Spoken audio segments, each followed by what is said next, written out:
Okay, magandang araw mga ka-tracker. Welcome sa ating YouTube channel vlog. Ayan.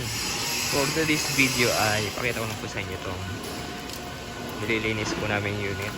So, i-deliver po mamayang hapon kaya nililinis na namin. Ito po ay brand new unit. Hino 500 6-wheeler 4x2 na 1625. So, ito po yung itsura niya. Ayan. Nililinis para sariwa. Ito yung mga ginagawang makina. So ito po ay 10 stud na.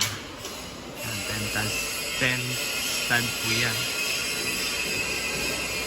Brand new unit. Yan po yung capacity nito. And then nilagyan po namin ng brand new boom crane. 5 tons. Ayan, 5 tons na brand new boom crane yung capacity niya. So, meron po siyang 3 section. Hydraulic type. Ayan, hydraulic boom crane po yan. Ayan, meron siyang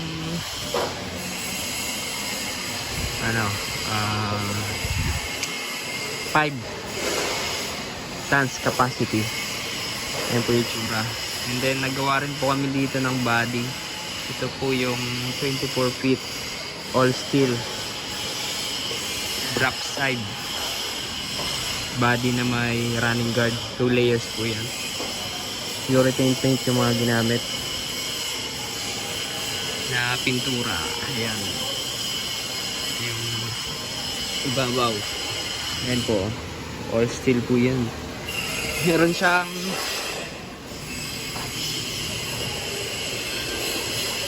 center post. Ayan, naka eye bolt, U-bolt, and then 6 bracket po yan yung ating body sa chassis. Sa mga naghahanap po ng brand new boom crane, ito po kami mga available unit po dito.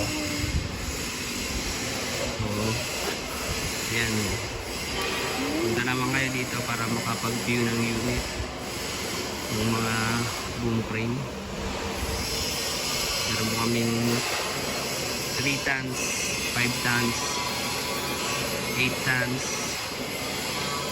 10 tons, 15 tons, 16 tons meron po kami.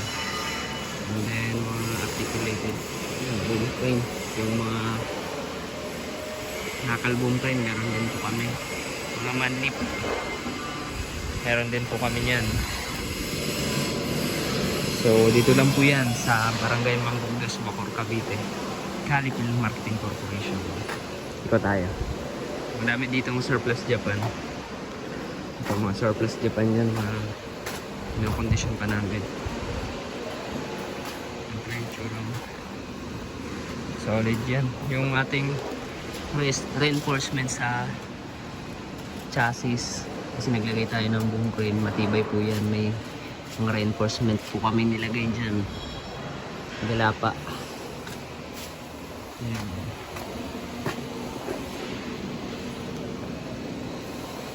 Ito po yung likod, oh.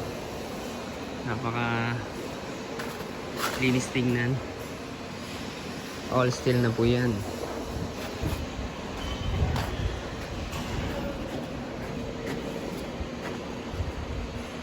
Ganda talaga pag brand new unit. So kung gusto nyo pre-maintenance, sorry, yan, mag brand new unit yung mga katrakar. Yun nga lang, double o triple yung presyo compared sa surplus Japan. So nasa inyo yan kung ano yung preferred nyo. So yun mga katracker, kung nagustuhan nyo tong truck na to, paki-like, share, and mag-subscribe na sa ating YouTube channel vlog. Sa mga gusto mag-inquire ka, hindi punta ka sa our FB page, Tracker Moto page. Yan mga katracker, maraming salamat. God bless. Bye bye.